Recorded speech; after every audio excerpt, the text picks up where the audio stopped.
¿Quieres conocer más sobre tu fe? Estudiemos juntos el Catecismo de la Iglesia Católica. Bienvenidos. En el nombre del Padre, del Hijo y del Espíritu Santo. Amén. Señor, concédenos tu sabiduría, concédenos amarte, concédenos estar junto a ti. Danos la capacidad de amarte, Señor, de conocerte, de que nuestra vida esté toda disponible para tu voluntad. Haz que la vida entera pueda ser un seguirte. Padre nuestro que estás en el cielo, santificado sea tu nombre. Venga a nosotros tu reino, hágase tu voluntad en la tierra como en el cielo.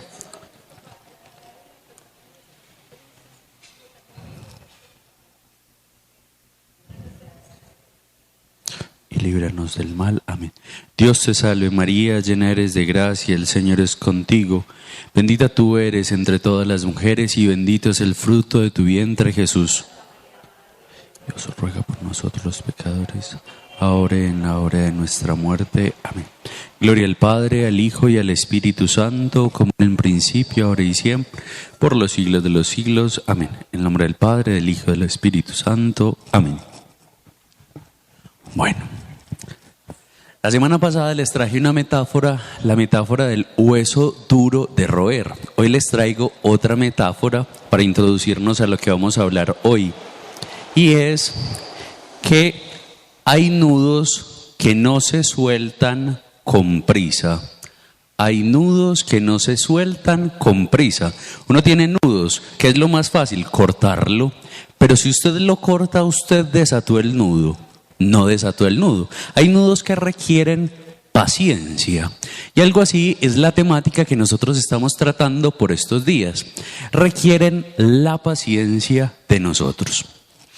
Yo voy a dejar hoy que el cardenal Tolentino de Mendoza, que ya se los he citado varias veces, nos ayude como introducción con un texto que él titula Preguntas sin respuesta.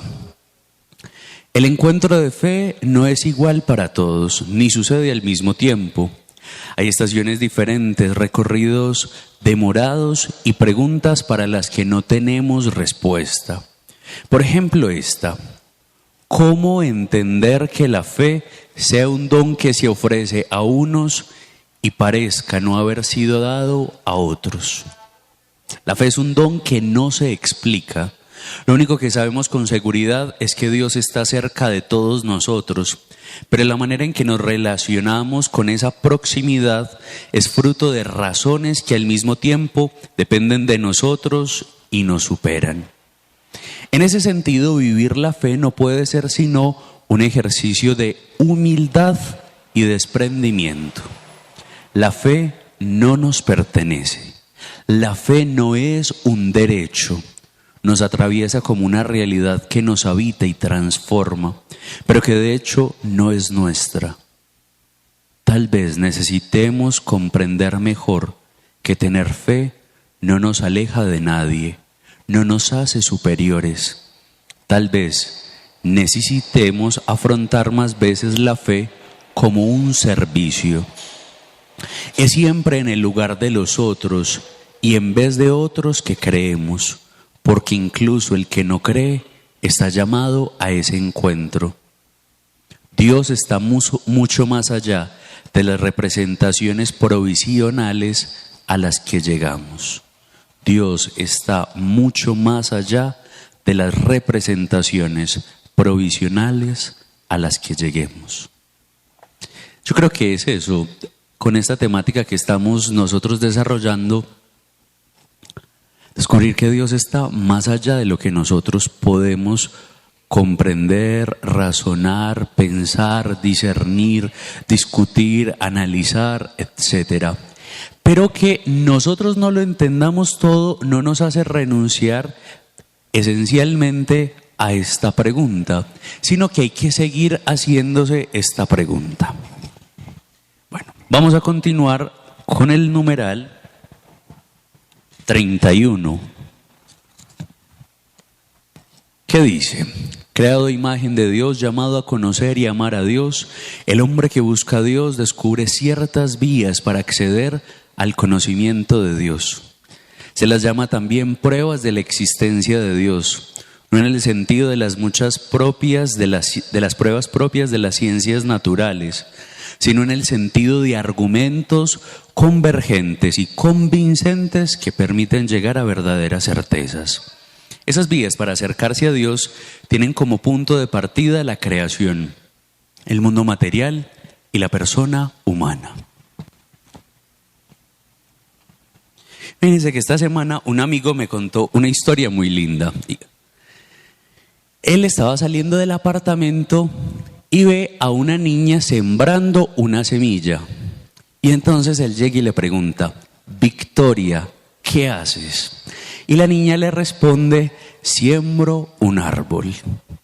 A nosotros necesitamos hacer esa comprensión, que racionalmente nosotros vemos una semilla, pero nosotros en ocasiones no vemos el futuro de esa semilla. Ella sí lo entendió y ella dijo: yo estoy sembrando un árbol. Quizá lo que estamos haciendo hoy acá no es sembrando semillas, sino sembrando árboles. Entremos con ese espíritu a ese tiempo de encuentro también. Entonces, la semana pasada pues intentamos como introducirnos en este mundo de la teodicea y yo concluía con una expresión de San Juan de la Cruz que volveré a tomar hoy. No vamos a tener una idea cierta mientras estemos en estas vías de carne y tiempo, porque Dios es eterno. Él está por encima del tiempo. Por tanto, nuestro conocimiento sobre Dios siempre va a ser un poco incompleto. Y el que diga que tiene un conocimiento completo y perfecto de Dios es un teoplanista. Es decir, que piensa que Dios Él lo ve en todo y que busca respuestas simples y dogmas rígidos, lo que le permite protegerse de la incertidumbre y de la inseguridad espiritual. El Concilio Cuarto Lateranense decía que siempre Dios es más distinto que parecido a lo que nosotros podemos decir de Él. Nosotros hacemos una afirmación de Dios y Dios es más distinto que parecido a esa afirmación que nosotros hacemos de Él. El pseudo Dionisio el Areopagita, que es un autor del siglo V, que es muy importante, marcó profundamente la historia de toda la teología. Afirmaba que Dios no es bueno a la manera que nosotros pensamos que Él es bueno. Que Dios no es justo a la manera que nosotros pensamos que Él es justo. Que Dios no es sabio a la manera que nosotros pensamos que Él es sabio.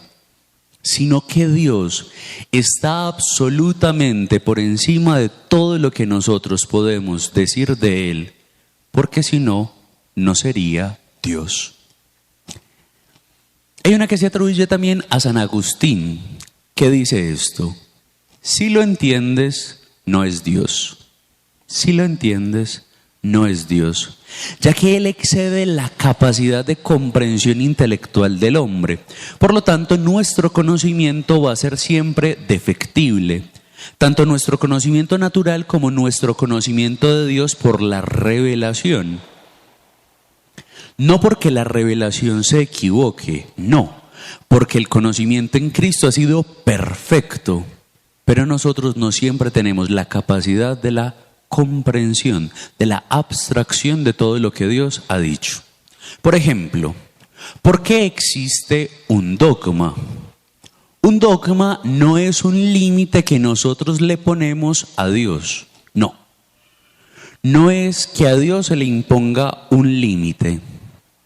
Por ejemplo, cuando nosotros decimos que Jesús es de la misma naturaleza que el Padre, no estamos poniendo un límite. Simplemente estamos contrarrestando a aquellos herejes que en la historia querían ponerle más bien un límite a Jesús, a Dios.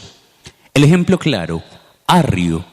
Arrio en el siglo IV dice que Jesús es un semidios, un ser intermedio, el ser más elevado de todos, por supuesto, está encima de todos los hombres, pero no es Dios en el sentido que nosotros comprendemos a Dios.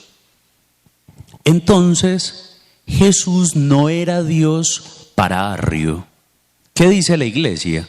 La iglesia le dice, no, eso no es cierto. Dios es un misterio completo. Entonces Dios no necesariamente todo hay que comprenderlo. ¿Pero qué dice la iglesia?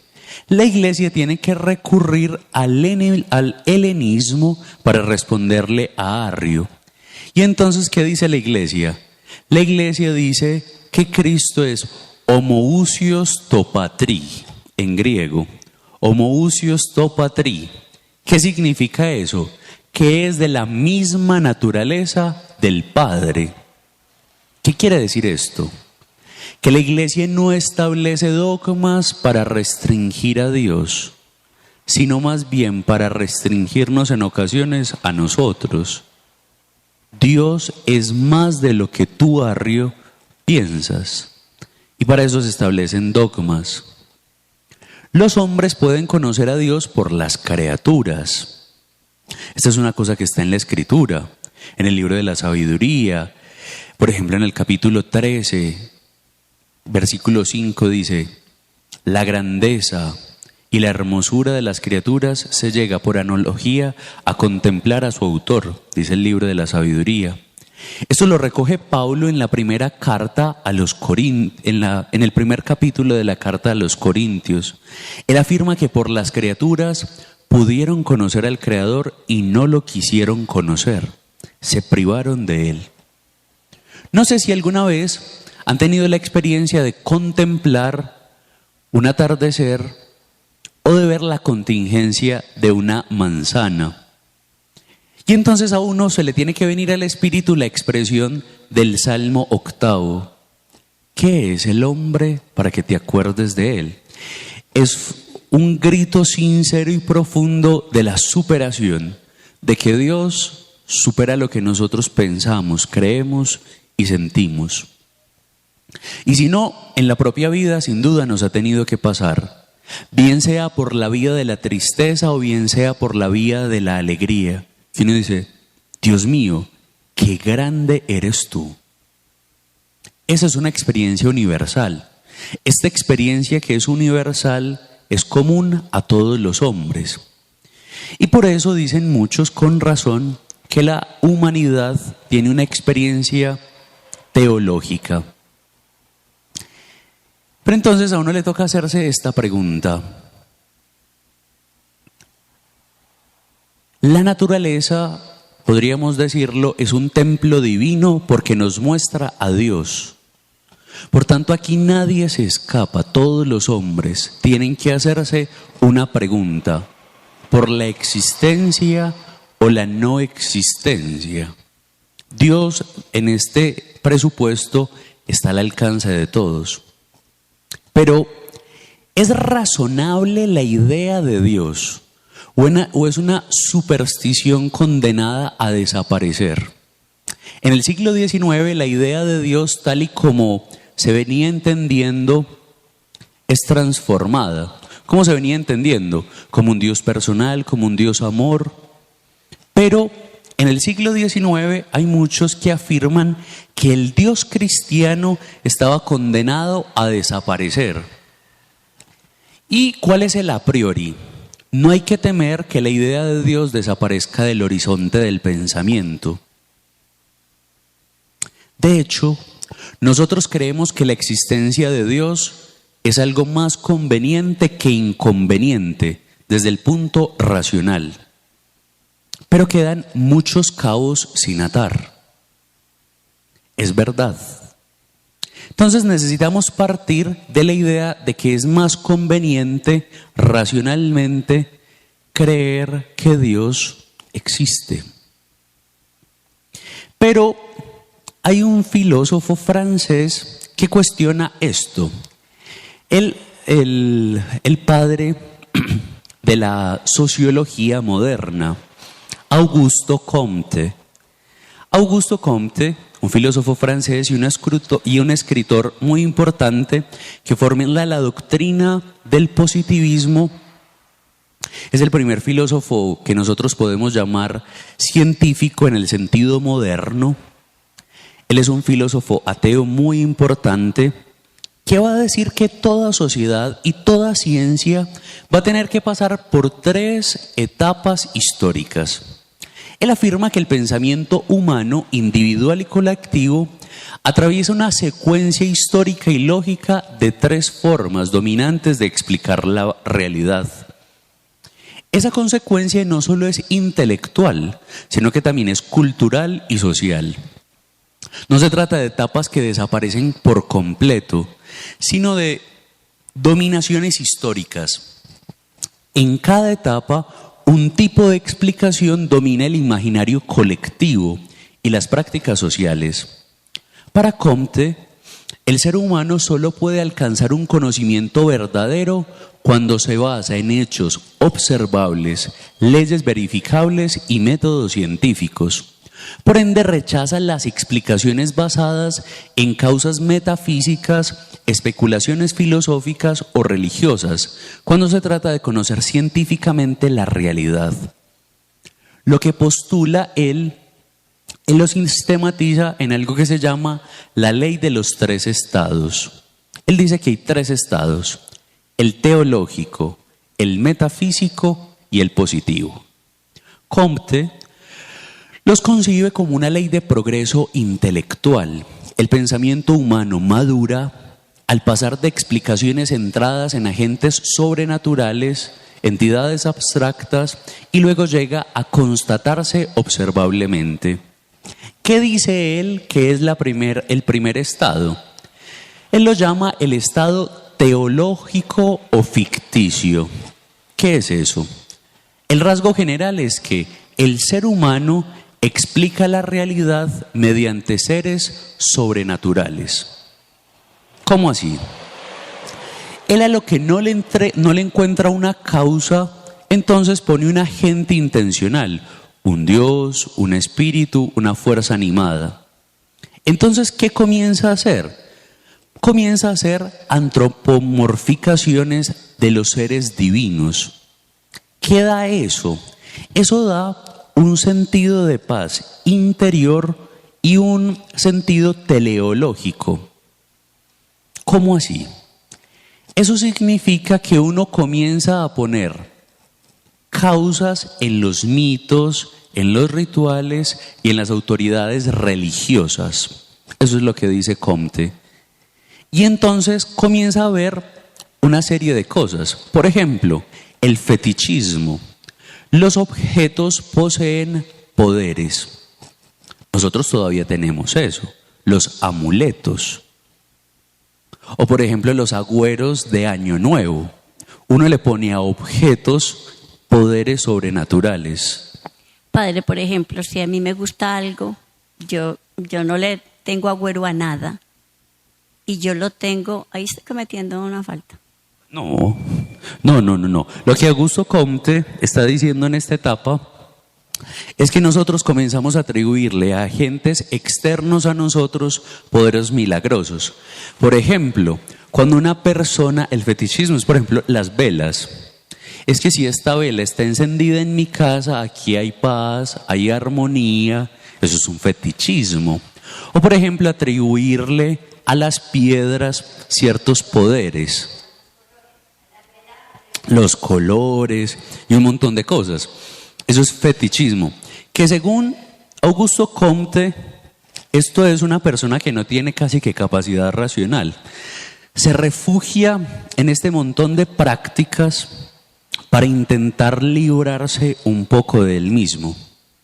Entonces dice después Comte que no solo hay un fetichismo en los objetos, sino que también hay un politeísmo.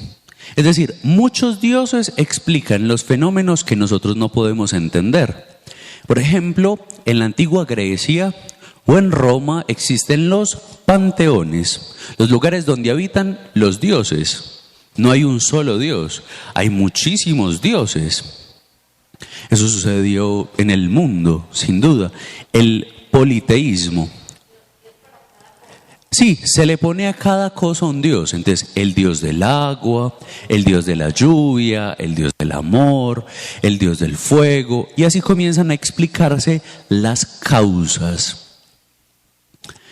Después se pasa a un monoteísmo, un dios único al que se le asume la explicación total, y él es el único que es capaz de ordenar el mundo. ¿Qué dice Augusto Comte que para qué sirve esta fase? Comte dice que este estado solo es de las primeras sociedades y lo que busca hacer es una integración social y ejercer un control moral y social sobre las demás personas. Después él dice que hay un segundo estado en esta ley que se llama el estado metafísico o el estado abstracto. Entonces ya uno no recurre a los dioses ni a los objetos, sino que uno comienza a entrar a una cosa que se llaman las esencias abstractas, la naturaleza, la vitalidad, la causa primera. ¿Qué es un rasgo común de esto? Que uno comienza a acentuar las cosas en causas últimas y entonces uno comienza a hacer una sustitución de dioses por principios. Es eso. Por ejemplo, hablar de la naturaleza como un principio activo. Por ejemplo, se utilizan categorías como sustancia o esencia. ¿Para qué sirve esto? Esto sirve, según Comte, para preparar conceptualmente a las personas a leyes formales y universales. Y la tercera etapa de este principio de Comte es el estado positivo, que es el estado que él llama el estado científico. ¿Qué dice Comte? Que cuando uno llega al estado positivo, el espíritu humano renuncia a buscar las causas últimas y se centra en observar, experimentar, comparar y formular leyes. Y que acá nacen las ciencias modernas. Entonces el énfasis está en los fenómenos. Los fenómenos yo los puedo medir, cuantificar. Entonces el primero, según él, es el teológico. El teológico es externo. Pero yo siento que en eso externo hay un poder. Después paso al estado metafísico, que es un estado racional. Yo siento que hay fuerzas o leyes universales que yo no entiendo, pero que rigen sobre mí. Y Comte dice que la última son el estado científico o positivo, que yo soy capaz de acercarme al fenómeno, al ente, comprenderlo, significarlo, razonarlo, observarlo. ¿Qué implicaciones tiene esto? De que ya lo que interesa es un conocimiento práctico y la consolidación de las ciencias positivas, la física, la química, la biología, la sociología. Él dice que ¿para qué sirve esto? Sirve para pasar o librarnos de alguna manera de la idea de Dios. Él afirma que solo es en la primera etapa, en la precientífica, por así decirlo, que es en la única etapa donde cabe Dios. Él postula que con el desarrollo de la ciencia el hombre va a pasar de la ingenuidad creyente, por así decirlo, al ateísmo, que se supone que es el estado más conveniente para la razón, para el hombre moderno, para el hombre poscientífico. Y sin embargo, nosotros hoy seguimos encontrando muchísimos científicos creyentes. ¿Y por qué será que esto sucede?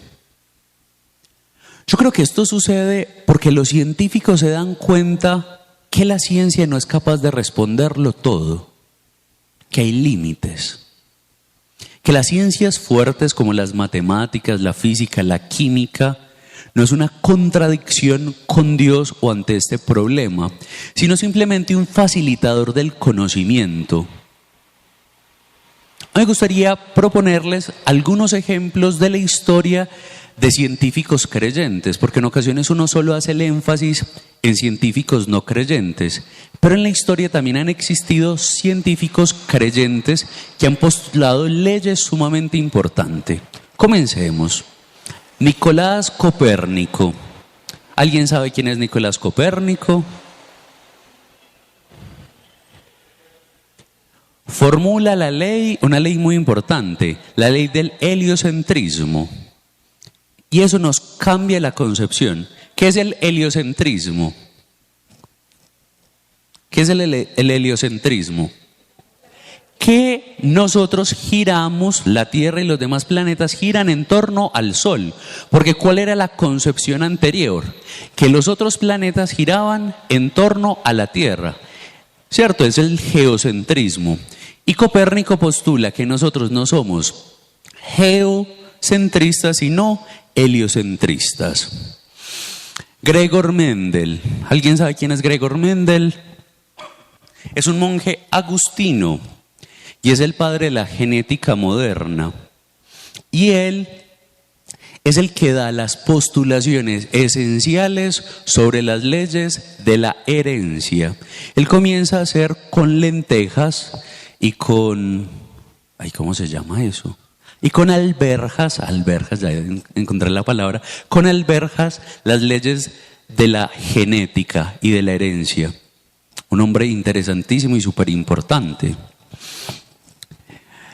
Georges Lemaitre, ¿alguien sabe quién es? Es un sacerdote belga, es el padre de la teoría del Big Bang.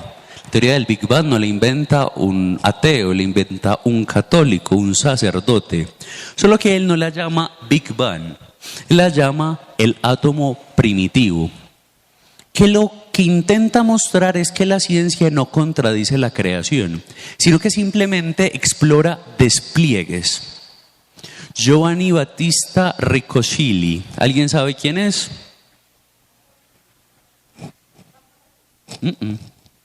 Es un astrónomo que nombra los accidentes de la Luna y es uno de los primeros en medir con precisión la aceleración de la gravedad. Angelo Secchi, ¿alguien sabe quién es? Es el padre de la astronomía moderna y clasificó las estrellas por los espectros de la luz, como lo hacemos hoy. Matteo Ricci. Matteo Ricci es un geógrafo y cartógrafo chino, pues que trabajó en China porque él no era chino. Matteo Ricci, de la orden de los jesuitas, un hombre importantísimo. Jérôme Lejeune, ¿saben quién es? Es un médico genetista, todos estos lógicamente son creyentes, que descubre la trisonomía 21. ¿Qué es la trisonomía 21? El síndrome de Down. Louis Pasteur. ¿Quién es Louis Pasteur? También es un químico y un microbiólogo, padre de la pasteurización. Miren lo que decía él era francés. Miren esta frase que tenía Pasteur. Un poco de ciencia aleja de Dios, mucha ciencia nos acerca a Él. Blaise Pascal. ¿Quién es Blaise Pascal? Un matemático, físico, filósofo, uno de los primeros inventores de las primeras calculadoras y nos deja también muchísimos escritos espirituales. Y estos ya son modernos. Carlo Rubbia. ¿Alguien sabe quién es Carlo Rubbia? Es el Premio Nobel de Física de 1984. Católico y defensor de la compatibilidad entre ciencia y fe. Antonio Cicciccini. ¿Alguien sabe quién es?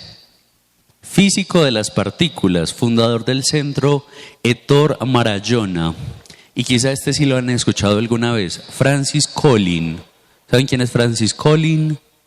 Es un americano. Es el director del proyecto Genoma Humano. Es un converso al cristianismo, profundamente respetado en el ámbito académico. Él es el que hace toda la tira del código del ADN. Es una persona importantísima. Entonces, ¿qué les quiero dar con estos ejemplos que les acabo de postular?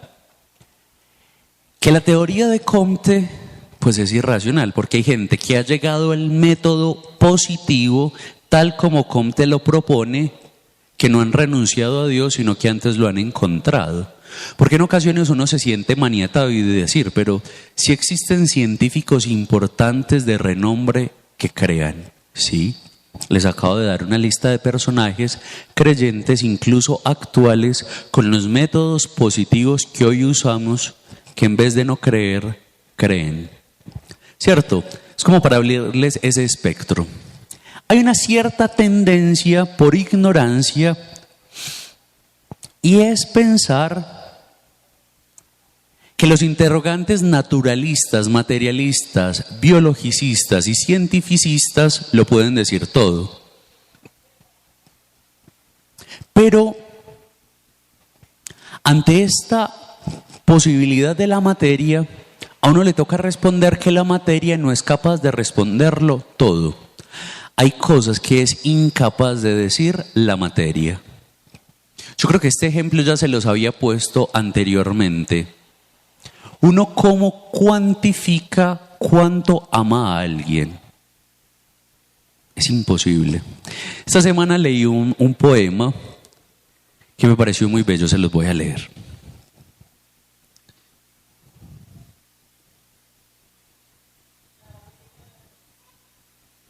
Es de Fernando Pessoa, un portugués, que se llama Mi mirada.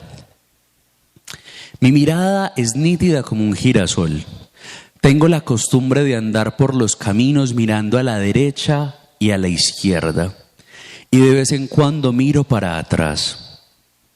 Y lo que veo a cada instante es lo que nunca había visto antes. Y me doy buena cuenta de ello. Sé sentir el asombro esencial que tiene un niño al nacer. De veras, a repararse en que nacía. Me siento nacido a cada instante, a la eterna novedad del mundo. Creo en el mundo como en una margarita porque lo veo, pero no pienso en él porque pensar es no comprender. El mundo no se ha hecho para pensar en él. Pensar es estar enfermo de los ojos. El mundo está hecho para mirarlo y estar de acuerdo con él. Ya no tengo filosofía, tengo sentidos. Si hablo de la naturaleza no es porque sepa lo que es, sino porque la amo. Y la amo por eso, porque quien ama nunca sabe lo que ama, ni sabe por qué ama, ni qué es amar. Amar es la eterna inocencia y la única inocencia es no pensar. ¿Y yo a qué conclusión llegaba? Uno tiene razones para odiar. Uno tiene razones para odiar, pero uno no tiene razones para amar. Me explico. Usted ve a alguien y usted dice, ay, cómo me cae de mal. Es que me gritó, es que me trató mal, es que fue fuerte conmigo, es que me hizo cualquier daño. Uno tiene razones para odiar. O sea, yo te odio por esto, esto y esto. Pero usted no tiene razones para amar. ¿Es una razón suficiente que uno haya estado en el vientre de su madre para que su madre lo ama? No, eso no es una razón suficiente para que la mamá lo ame como lo ama uno. Eso no es una razón suficiente. Y entonces Pessoa es lo que intenta decir. Nosotros no siempre tenemos las razones para comprenderlo todo. Es eso. Y es algo así lo que le sucede a la materia también. La materia no tiene la capacidad de responder a todo con el derecho propio que le es. Porque en ocasiones la materia también tiene sus límites. Es eso. Hay un error en el ateísmo natural, por así decirlo, que lo propone, por ejemplo, Stephen Hawking. Él da a entender que la idea de Dios es absolutamente innecesaria porque la ciencia ya ha avanzado lo suficiente como para que esta idea sea prescindible. Este es un argumento que a lo menos desde la parte filosófica es bastante lamentable, porque es la idea de un Dios relojero, un Dios que pone en marcha el mundo y se ausenta. Y aquí me gustaría hacer una pausa. ¿Qué es un Dios relojero? No. Un Dios relojero no es el que está pendiente de la hora. ¿Qué es un Dios relojero en estas concepciones filosóficas? Un Dios relojero no es un Dios cristiano, se los advierto. ¿Por qué? Porque el Dios relojero es un Dios que le da cuerda al reloj, pero no se interesa por el reloj. ¿Cómo así? La teoría, por ejemplo, de Hawking es: Dios puede ser la causa del mundo. Dios creó el mundo, pero Dios no se interesa por el mundo. Y eso no es cristiano. Porque nosotros creemos antes que Dios se hizo carne, que Dios se hizo hombre para interesarse por nosotros. Que todo lo que nosotros vivíamos era importante y esencial para Él. Entonces, Dios no es un relojero que pone a marchar el reloj, que pone a marchar el mundo y se ausenta. No. Porque entonces, si este es el argumento para decir que Dios no existe o que si existe no me interesa, entonces uno le toca decir: ¿y quién creó a ese demiurgo que lo crea todo? ¿Quién creó ese relojero? Él creía, Hawking, que el mundo era como un mapa conceptual y que tenía muchos iconos en blanco. Y entonces, ¿qué decía? Que la ciencia tenía como cometido ir descubriendo qué había en esos iconos blancos. Y entonces, ¿qué postula él? Él postula que los cristianos ponemos a Dios en lo enigmático, que lo que nosotros no entendemos siempre le ponemos el presupuesto de Dios. Pero ¿cuál es el problema de esta teoría? Que cuando un enigma lo logramos entender, entonces Dios ya no es posible. Porque si yo ya entendí un fenómeno, entonces yo ya entendí la naturaleza. Entonces Dios no es posible. Entonces ese es el postulado de Hawking, que los cristianos ponemos a Dios en lo que no entendemos. Y eso es muy peligroso. Porque es que eso también nos puede pasar a nosotros a nivel espiritual. Dios es para entender lo que nosotros no entendemos. Para eso no es Dios. ¿Para qué es Dios? Les propongo esto. Yo creo que ya esto lo había hecho con los catequistas. Entonces, Gladys, silencio. ¿Para qué se hizo Dios hombre? ¿Para qué Dios se hizo hombre? Se hizo hombre para poderse entender con nosotros, para que hubiera alguien representándolo a Él, igual a nuestra personalidad. ¿Para qué se hizo Dios hombre? Para abrirnos la puerta del cielo. ¿Para qué se hizo Dios hombre? Salvarnos e enseñarnos a vivir. Para salvarnos. ¿Está segura de eso? También para salvarnos. No. Por eso Dios no se hizo hombre. Porque eso es una concepción. Porque miren, si ustedes me dicen, Dios se hizo hombre para salvarnos, entonces yo les respondo, entonces si el hombre nunca hubiese pecado, Dios nunca se hubiese hecho hombre. Espera. Él nos quería enseñar a vivir, cómo debemos afrontar todas las cosas. ¿Dios se hizo hombre para salvarnos del pecado? No. Dios se hizo hombre para enseñarnos a conocerlo y amarlo a Él. No. Qué pena, pero no. Les voy a leer el prólogo de Juan y vamos a ver para qué Dios se hizo hombre. En el principio existía la palabra y la palabra estaba junto a Dios y era Dios. Ya en el principio estaba junto a Dios. Todo fue hecho por medio de ella y nada se hizo sin contar con ella. Cuando fue hecho, era ya vivida en ella y su vida era luz para la humanidad, luz que resplandecía en las tinieblas y que las tinieblas no pudo sofocar. Vino un hombre llamado Juan, enviado por Dios. Vino como testigo para dar testimonio de la luz, a fin de que todos creyeran por medio de él. Él no era la luz, sino testigo de la luz. La verdadera luz, la que ilumina a toda la humanidad, estaba llegando al mundo. En el mundo estaba la palabra, y aunque el mundo fue hecho por medio de ella, el mundo no la conoció. Vino a los suyos, y los suyos no la recibieron. Pero a cuantos la recibieron y creyeron en ella, les concedió el llegar a ser hijos de Dios. ¿Para qué se hace Dios hombre? Para hacernos hijos de Dios. Para nada más. No es para salvarnos. Eso es incorrecto. Una consecuencia de ser hijos de Dios es la redención.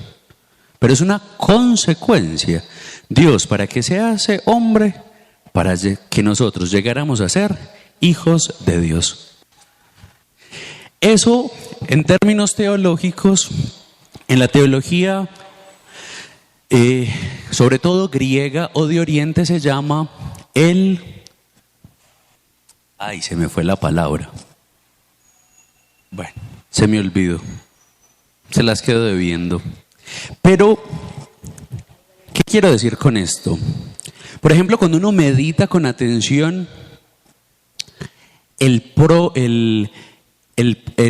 libro del Génesis en el primero y en el segundo capítulo, el problema es ser como Dios. Basado en lo que les acabo de leer del Evangelio de Juan. No. Es que querer ser como Dios equivale a ser hijo de Dios, porque es compartir la misma naturaleza de Dios, ser semejantes a Él. El problema nunca fue ser como Dios. Nunca fue el problema ese. El problema no es ser como Dios. Ese nunca fue el problema. Entonces, ese es el problema, pues, volviendo a nuestro tema, del Dios relojero. Que el Dios relojero no se implica con nosotros. Y a uno también le puede pasar eso en su vida espiritual. Uno poner en los enigmas de la vida simplemente la palabra Dios. No siempre las cosas enigmáticas que nos pasan tienen que ver con Dios. En ocasiones también hay libertad nuestra implicada ahí. Entonces, ¿qué dice, por ejemplo, Stephen Hawking?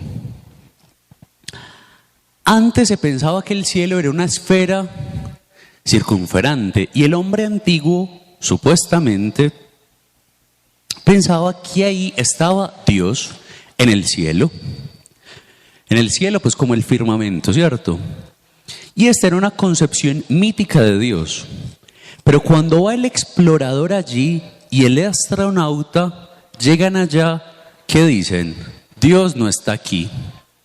Y entonces, según Hawkins, ¿qué dicen los creyentes? No, es que Dios está un poquito más lejos, es que Dios está un poquito más allá. Y junto a Richard Dawkins plantea algo que se llama la tetera de Russell. ¿Qué es eso? Él dice, imaginemos que Dios es una tetera que está por allá.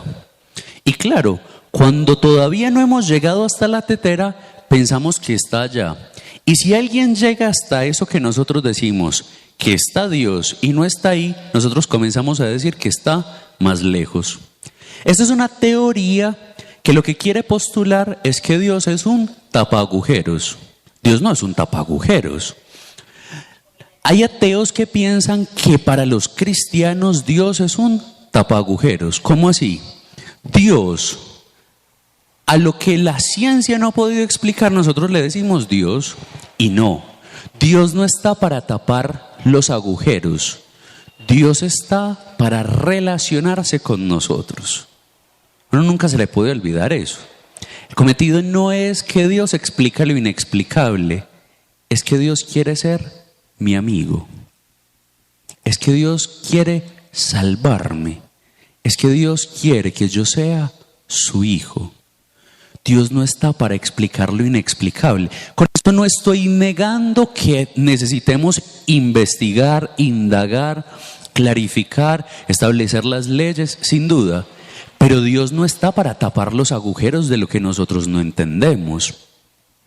Por ejemplo, estos filósofos que proponen que cuando todos esos agujeros en los cuales nosotros ponemos Dios, cuando todo eso se explique Dios, ya no será necesario. Si no hay un hueco que no entendemos en nuestro mapa conceptual, Dios no existe, porque Dios no cabe en esto.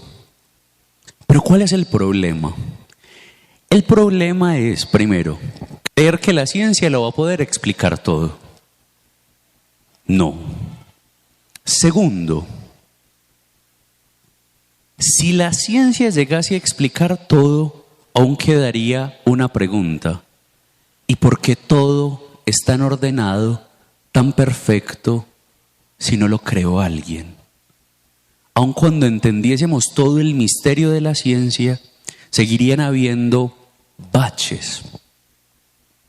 Es verdad, la ciencia tiene que hacer una teoría de lo natural, de lo cosmológico, sin duda.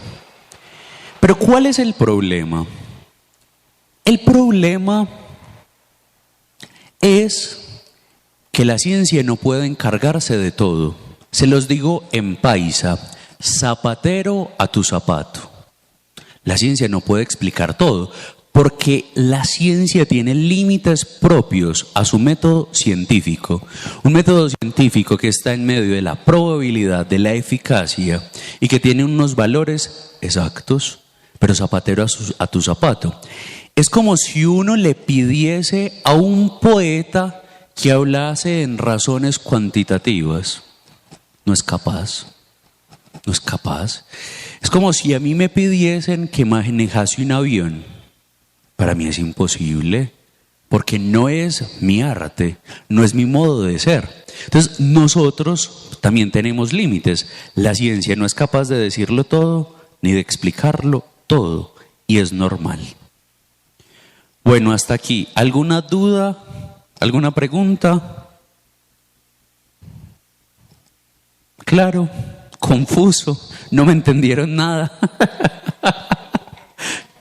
No me entendieron nada, bueno. No, más allá. Bueno, yo les propongo que continuemos con la ayuda de un libro que se los recomiendo leer. Es denso, no se los voy a negar. Les propongo que nos dejemos ayudar por un libro de la EUNSA. Es una editorial, la EUNSA. Y hay un libro que ellos titulan Teología Natural. Y es de Ángel Luis González. Y entonces, esto que voy a seguir diciendo es de él. La EUNSA es de la Universidad de Navarra, una universidad española. Y entonces, él nos va a ayudar en muchas cosas. Nos va a ayudar a entender el problema de la teología natural y el problema de Dios. Después, las posibilidades y las necesidades de la demostración de Dios. Y después, las pruebas de la existencia de Dios desde los argumentos a priori y a posteriori. Listo. Entonces, seguimos con nuestro nudo. El libro se llama Teología Natural y es de Ángel Luis González. Y él inicia así.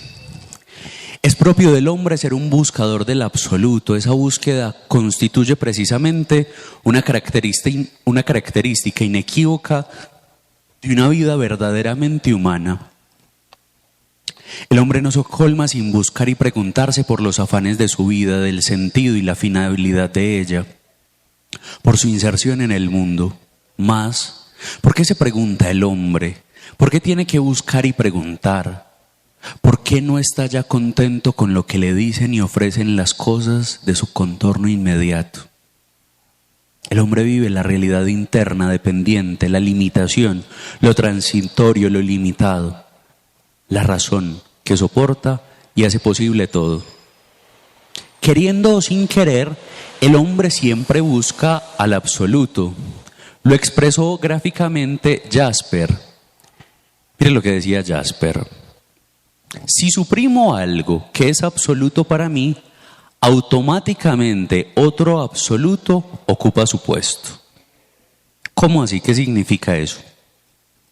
Si hay una verdad esencial en mi vida que yo suprimo, otro tiene que venir a ocupar ese puesto. Si yo suprimo a Dios de mi existencia, otra cosa tiene que venir a darme la confianza.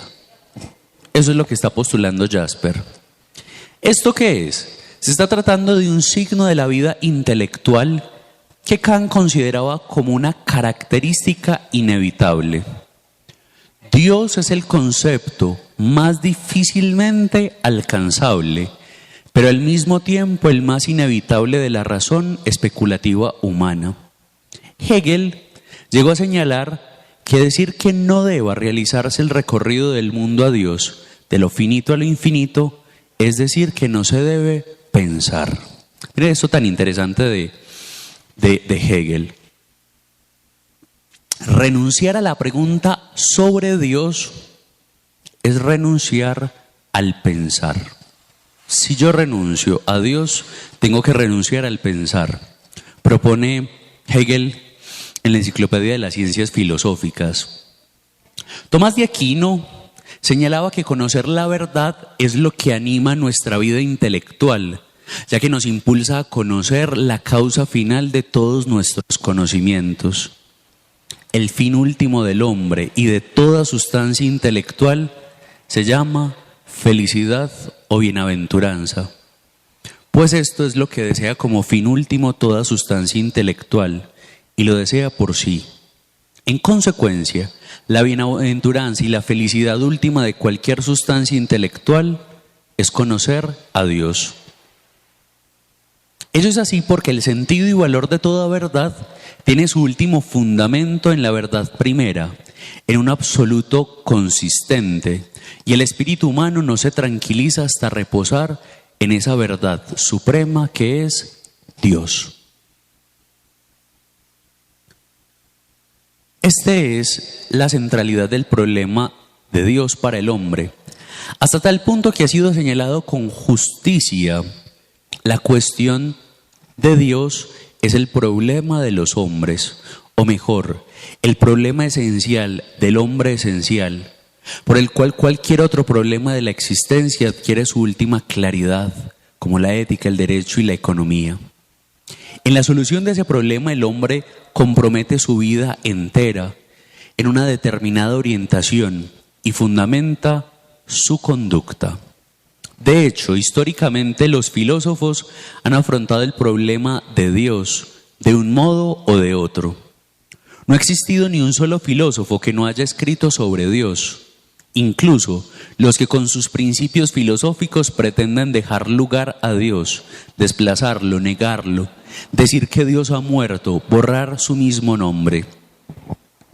Es una característica común a todas las doctrinas metafísicas, por muy divergentes que puedan ser, el estar de acuerdo en la necesidad de hallar la causa primero de lo que es. Llámese materia con Demócrito, Dios con Platón, pensamiento de su pensamiento con Aristóteles, uno con Plotino, ser con todos los filósofos cristianos, ley moral con Kant, voluntad con Schopenhauer, o bien sea la idea absoluta de Hegel, la duración creadora de Bergerson, u otra cualquiera de las que podría citarse. Siempre el metafísico es un hombre que anda a la búsqueda, detrás y allende toda experiencia, de un fundamento último para toda experiencia real y posible. Aún así, restringimos nuestro campo de observación a la historia de la civilización occidental. Es un hecho objetivo que los hombres han ambicionado tal conocimiento por más de 25 siglos y que después de haber demostrado que no se debería buscar, aún así se han comprometido a buscarlo más, se han buscado a sí mismos procurándose de nuevo. No puede hacerse de otra manera, Este es el planteamiento esencial. En ocasiones se alude a que el problema del absoluto tiene interés solamente histórico o cultural. Nuestra época estaría constituida, a diferencia de épocas pasadas, por una falta o ausencia de Dios, por una natural experiencia de estar sin Dios, o por una irrelevancia o despreocupación de las cosas del absoluto. La posición del hombre en el universo, el sentido de su vida, de sus afanes, de su historia, se halla internamente afectados por la actitud del hombre ante este problema. Dios no es nunca un tema superado. Es preciso afrontarlo. Decir lo contrario o evitarlo, dejándolo discretamente de lado, es sencillamente sofístico. Yo creo que ya se nos ha propuesto ahí un preludio interesante, el preludio de la existencia de Dios. Es una pregunta que todos, de alguna u otra manera, necesitamos hacernos, porque es como si el corazón lo reclamase. Como hay situaciones de la vida que nos confrontan, y si no les propongo una, el consuelo.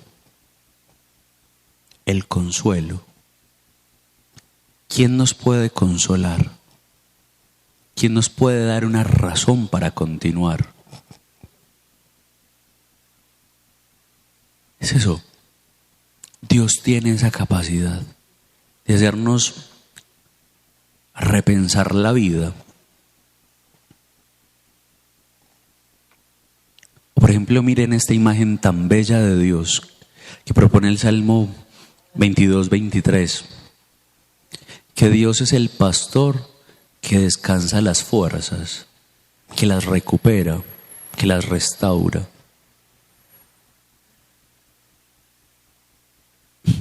Blaise Pascal, que ahorita lo citábamos, tiene esta expresión: hay razones que la razón no entiende. Hay razones que la razón no entiende, porque solo las entiende el corazón. El corazón tiene razones que la razón no entiende.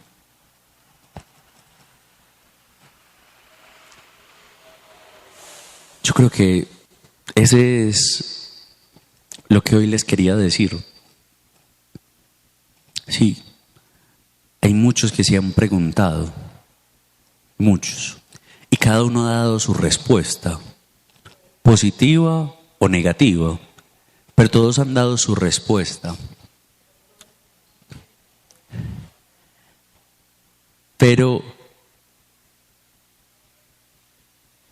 que Dios siga haciendo una pregunta en el corazón del hombre ya da mucho a entender. Porque si no fuera una pregunta esencial, importante y trascendente, ya lo hubiésemos superado u olvidado. Si Dios aún sigue presente, inquietando nuestro corazón, de algún modo también nos está diciendo que Él existe.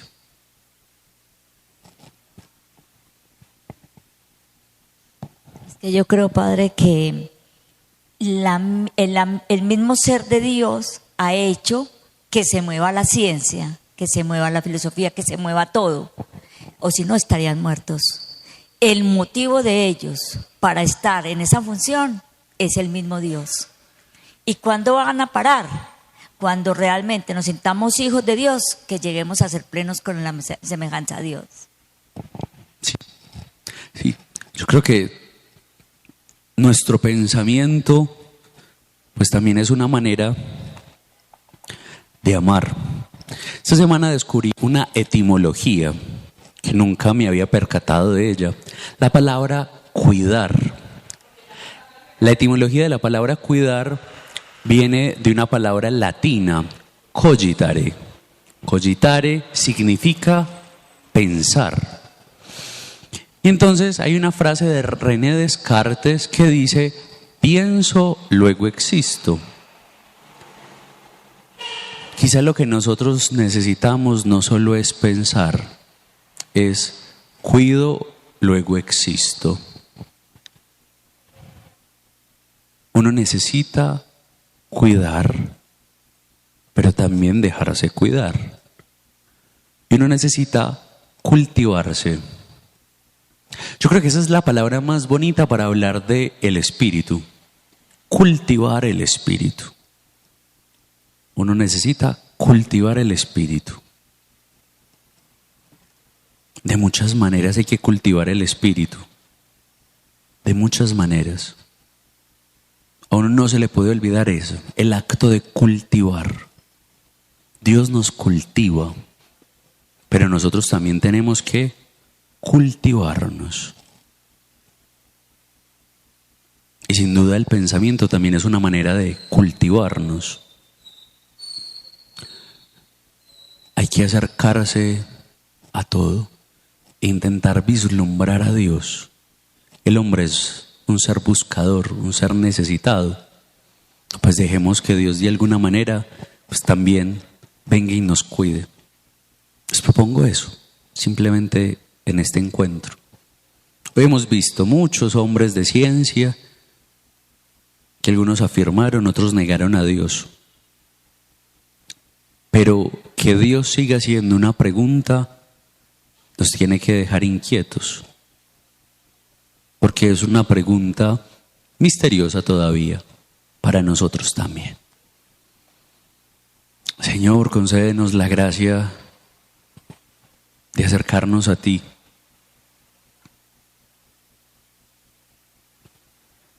Hoy, como Moisés, nos acercamos y nos quitamos las sandalias,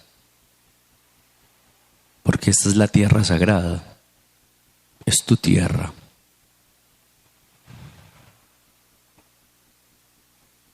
Con humildad venimos ante ti para que tú nos reveles tu nombre, para que tú nos digas quién eres.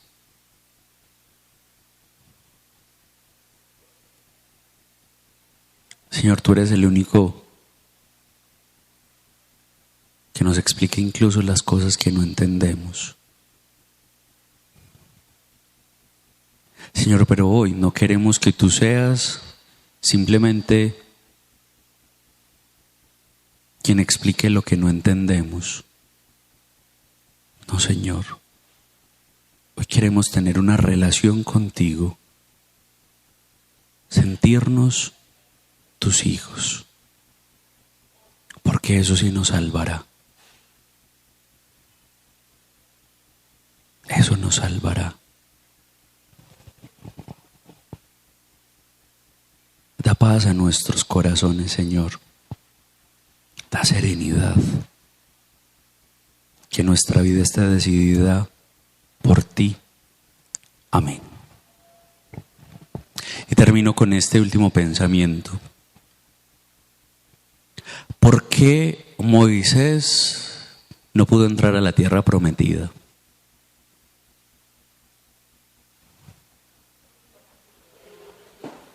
¿Por qué? Que dudó de Dios. ¿Por qué más? Yo tengo otra teoría. No porque dudó de Dios,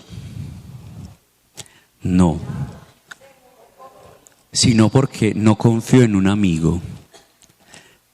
Al único que dicen que, a lo menos en el Antiguo Testamento, el único que se dice que Dios le hablaba como un amigo era Moisés.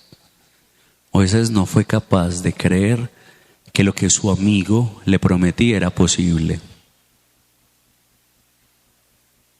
Lo que nuestro amigo nos promete es posible. Él creía imposible que la tierra que Dios le prometía, que su amigo se la estaba dando, él creía que era imposible. Y por eso nunca entró.